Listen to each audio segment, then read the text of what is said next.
ဓိကကတော့တတိရတာပါပဲညို့ဂန်ဂိုရီနဲ့ဒီလန်ရဲ့ကဲထပ်ဖြတ်လျှောက်လာတဲ့လေပြင်းရဲ့တတိယမင်းတဲ့အတေကဖြစ်တဲ့တခါပြန်ထပ်ပြီးရခြင်းနဲ့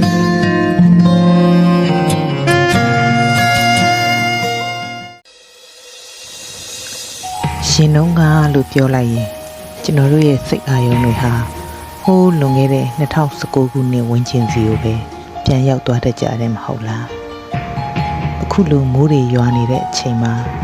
ချစ်ဖြင့်လွမ်းစီဆိုတဲ့မြမရုပ်ရှင်ဇာတ်ကားအကြောင်းကိုပြန်ပြောရင်အရင်အချိန်တွေကိုခဏလောက်ပြန်လွမ်းဆွရအောင်တကယ်တော့ဂျွန်လာဟာကျွန်တော်တို့အားလုံးလွမ်းနေမဲ့လာတလာပဲမဟုတ်လားကိုယ်တွေနဲ့ဒီလာရဲ့ကံရည်ထပ်ဖြတ်ရှောက်လာတဲ့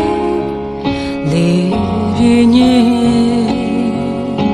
တတိယမီနေတဲ့အတိတ်က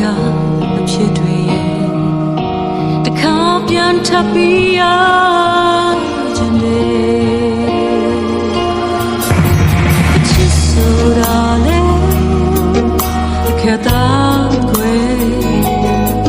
ထောင်စင်ပေးဆိုင်ရရင်လေဂျီနာမသိနိုင်တို့တောင်းတဲ့ဒီဘဝတဲ့ညနေချစ်ကအေးများတယ်တို့နူးဆုံးမရှိရလေ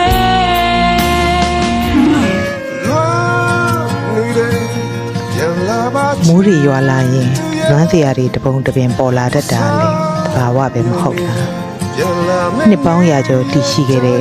ရန်ကုန်တက္ကသိုလ်ရဲ့အမှတ်ရစရာမြင်ကွင်းတွေနဲ့အတူနောင်မင်းလက်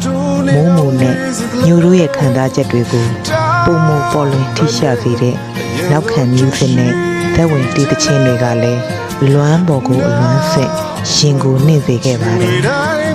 အဓိကကတော့တတိရတာပါပဲနောက်ချသွားရီလာကို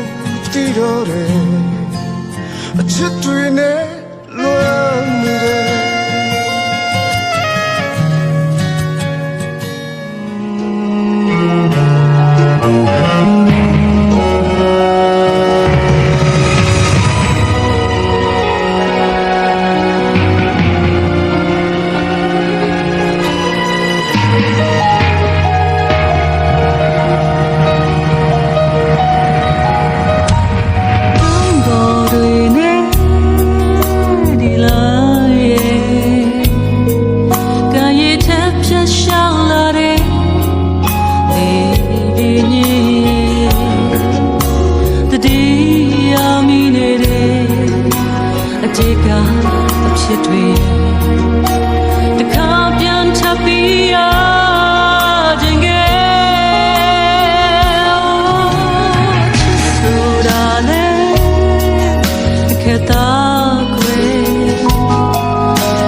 看不到呢。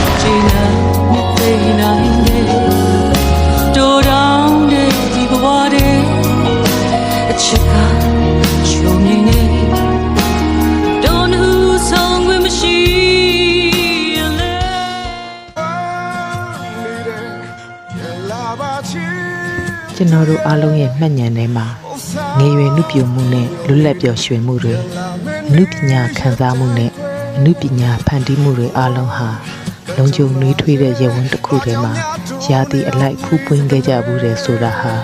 အိမ်မက်လုံးမပြပြင်းဝိုးတော်ဝါနဲ့မှုံဝါသွားခဲ့ရတယ်ဆိုတာအသေးချပါပဲအဓိကကတော့တတိရတာပါပဲတချို့စုံစည်းရခြင်းတွေကခွဲခွာရဖို့ဖြစ်လာသလိုတချို့ဝေးကွာခြင်းတွေကလည်းအနီးကလေးမှာပဲဖြစ်ခဲ့ကြတယ်အနီးဝေးရင်မေ့သွားမှာပါလို့ပြောရအောင်အရင်ကတည်းကမနီးခဲ့တာအခုလဲဝေးနေတော့မှာပဲအချစ်ဆိုတဲ့ကန့်ကော်တော်မှာလွမ်းစီတော်လို့ဘသူကမှမပြောကိုခွင်ကိုမှန်စောနဲ့အမောတွေကရာကလေးတပုံတပင်မို့ လောကဘုံသည်အစဉ်ကအချစ်ဖြင့်လွမ်းစေသော